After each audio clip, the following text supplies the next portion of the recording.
अस्सलाम वालेकुम, I am doctor Mohammad Usman Babar और आज हम डिस्कस करेंगे कॉग्निटिव बायसेस को। Cognitive bias is basically combination of two words. Cognition is anything that relates to the intellect और द माइंड, जिसमें हमारी थिंकिंग इन्वॉल्व हो। And bias is our preconceived notion या फिर हमारा favouritism to a particular belief और particular concept. Cognitive bias is a filter through which the brain analyzes information and then makes a decision, but it's based on preconceived notions, experiences और personal preferences. अब ऐसा क्यों होता है? ये इसलिए होता है कि हर सेकंड हमारे ब्रेन को बहुत ज़्यादा इन्फॉर्मेशन मिलती है। अब इस सब इन्फॉर्मेशन को एनालाइज करना, उसको समझना और उसके बेस पे एक डिसीजन लेना, it's very time consuming. So our brain just skips the process of analysing and understanding the complex information and just jumps to a conclusion that essentially is a cognitive bias.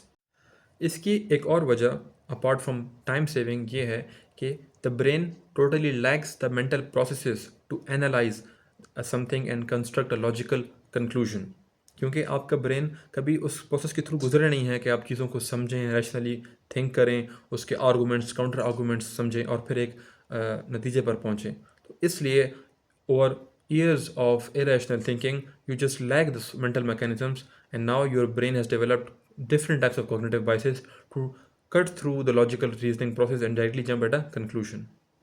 As I said, इसमें इस तरह होता है कि हमारा brain अपनी एक subjective reality बना लेता है और वही सब्जेक्टिव रियलिटी हमारे ब्रेन के कैरेक्टर को और उसके बिहेवियर को डिक्टेट करती है।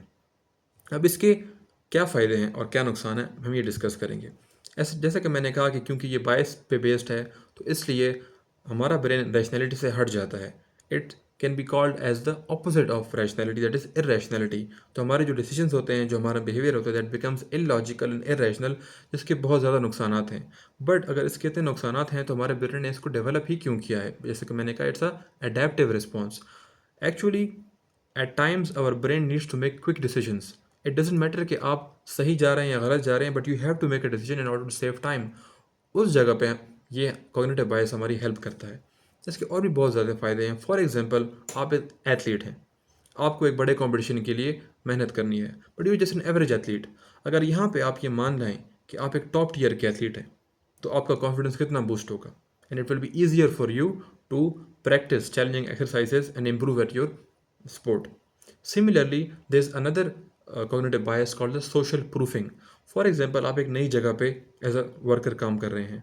अब अगर आप यहाँ पे और लोगों को इमिटेट करेंगे, जैसा वो बिहेव कर रहे हैं वैसा बिहेव करेंगे, तो it would be easier for you to fit in and work in an effective manner, बजाय इसके कि आप एक एक चीज़ को खुद जाके समझने की कोशिश करें। जैसा कि मैंने बताया, ओवरऑल इसके बहुत ज़्यादा नुकसान हैं, बट ये एज एन अडेप्टिव रिस्पॉन्स हमारे ब्रेन ने जनरेट किया है ताकि हमें क्विक डिसीजन या फिर इजी बॉन्डिंग कर सकें लोगों के साथ। अब यहाँ पे मैंने एक बहुत बड़ी लिस्ट आपको शो की है कॉग्निटिव बायसेस की, and through next videos I will try to discuss each and every cognitive bias along with his examples, ताकि हम इसको समझने की कोशिश करें।